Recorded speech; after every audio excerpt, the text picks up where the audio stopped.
건강한 연인 관계의 핵심은 마음속에 담아둔 진짜 감정을 솔직하지만 상처 주지 않는 방식으로 표현하는 것입니다. 하지만 현실에서는 정반대로 행동하죠. 화가 나면 엉뚱한 곳에 화풀이를 하고 서운하면 돌려서 비꼬며 사랑한다는 말 대신 냉소적인 말만 내뱉습니다. 오늘은 이런 잘못된 소통 패턴을 어떻게 바꿀 수 있는지 이야기해 보겠습니다. 평소 우리가 연인과 대화할 때를 떠올려 보세요. 언제 들어와도 상관없어. 어차피 난 먼저 잘 거니까 라고 말하지만 진짜 마음속으로는 너무 보고 싶어서 기다리고 있을 거야 라는 뜻이었죠. 상대방이 친구들과 자주 만난다고 해서 꺼져 라고 독설을 퍼붓지만 실제로는 네가 나보다 다른 사람들을 더 중요하게 여기는 것 같아서 불안해 라는 의미입니다.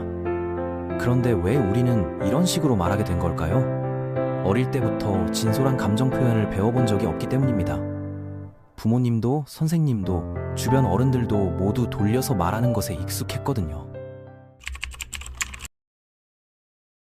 괜찮다고 말하면서 눈물을 흘리는 엄마를 보며 자랐고 별로 화 안 났어 라고 말하면서 문을 세게 닫는 아빠를 보며 컸습니다.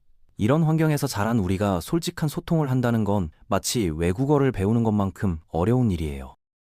연인 사이에서는 때로는 격한 논쟁을 벌이기도 하죠.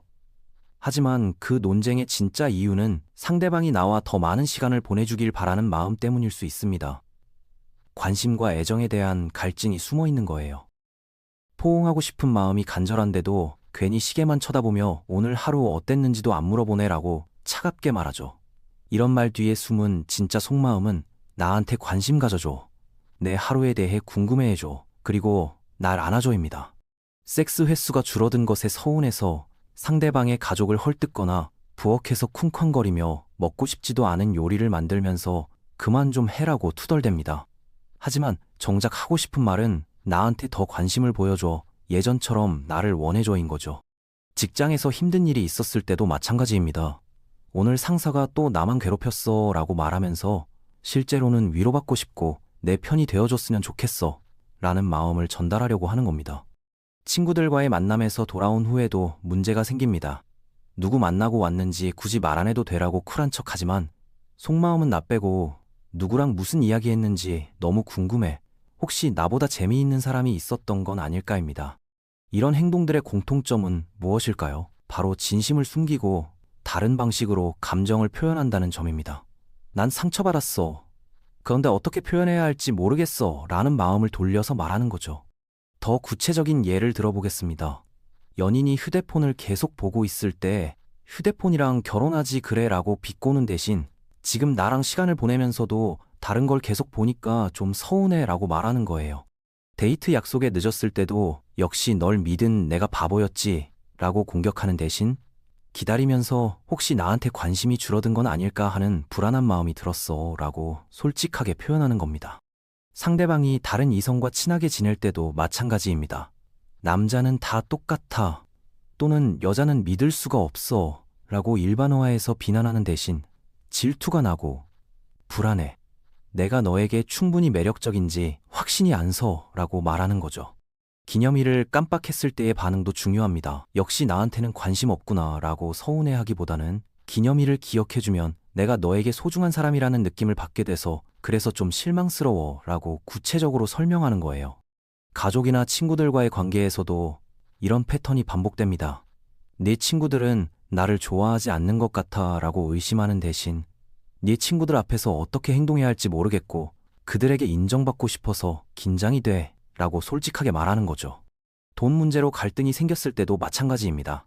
넌 돈밖에 모르는구나 라고 비난하기보다는 경제적인 문제로 우리 관계가 흔들릴까봐 걱정되고 함께 해결책을 찾고 싶어 라고 협력적인 자세를 보이는 것이 좋습니다.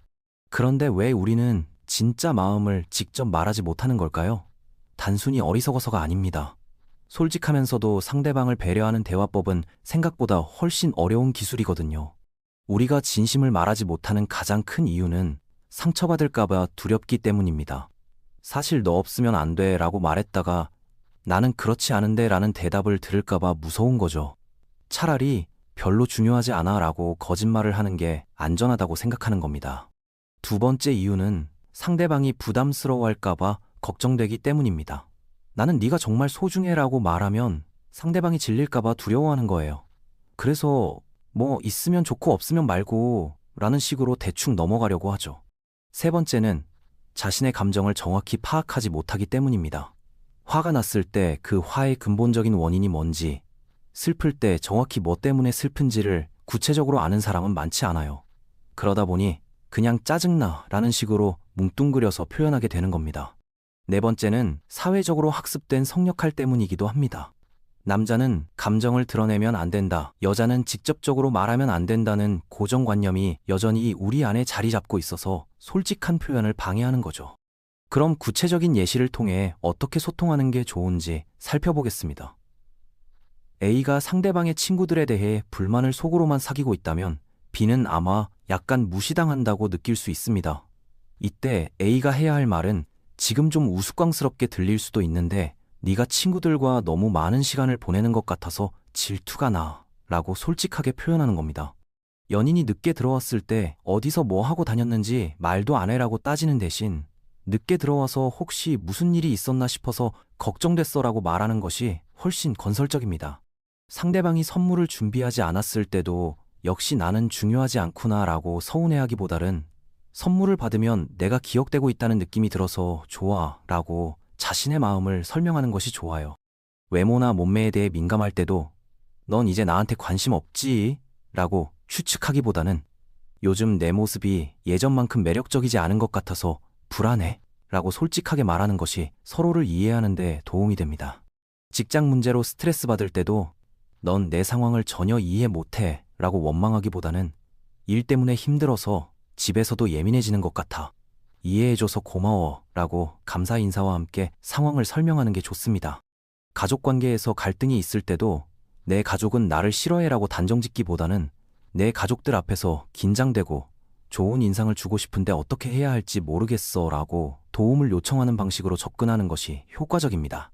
경제적인 문제로 갈등이 생겼을 때도 돈만 밝히는구나 라고 공격하기보다는 경제적인 불안감 때문에 스트레스 받고 있어서 예민해져 함께 해결책을 찾아보자 라고 협력을 요청하는 것이 바람직합니다. 더 놀라운 것은 이런 작은 변화만으로도 관계가 극적으로 개선될 수 있다는 점입니다. 미래에 대한 거창한 계획을 세우는 것보다 훨씬 단순하지만 실행하기는 매우 어려운 이 한 가지 원칙만 지켜도 말이죠. 중요한 순간마다 잠시 멈춰서 스스로에게 물어보는 겁니다. 지금 내가 정직하고 친절하며 예의 바른 방식으로 말하려고 노력하고 있나? 진짜로 하고 싶은 말은 뭘까? 이런 자기 점검이 습관화되면 관계는 완전히 달라집니다. 서로를 더 깊이 이해하게 되고 불필요한 오해와 갈등이 줄어들죠. 상대방도 내가 진심으로 소통하려고 노력한다는 것을 느끼게 되어 더욱 열린 마음으로 대화에 참여하게 됩니다. 처음에는 어색하고 부자연스러울 수 있습니다. 지금까지 해왔던 방식과 완전히 다르니까요. 하지만 연습할수록 자연스러워지고 무엇보다 관계가 훨씬 더 깊고 진실해지는 것을 경험하게 될 거예요. 상대방이 처음에는 당황할 수도 있습니다. 갑자기 솔직해진 나의 모습에 어떻게 반응해야 할지 모를 수 있거든요. 하지만 시간이 지나면서 이런 진솔한 소통이 얼마나 편안하고 안전한 것인지 깨닫게 될 겁니다. 가장 중요한 것은 일관성입니다. 한두 번 시도해보고 마는 것이 아니라 지속적으로 이런 방식의 소통을 시도해야 해요. 그래야 서로가 이런 새로운 소통 패턴에 익숙해지고 더 깊은 신뢰관계를 구축할 수 있습니다. 완벽할 필요는 없습니다. 때로는 예전 방식으로 되돌아갈 수도 있고 감정이 격해져서 솔직하지 못한 말을 할 수도 있어요. 그럴 때는 나중에라도 아까 그런 식으로 말한 건 내 진심이 아니었어. 정말 하고 싶었던 말은 이라고 먼저 말하면 됩니다. 결국 건강한 관계의 비밀은 복잡한 심리학 이론이나 특별한 기법에 있지 않습니다.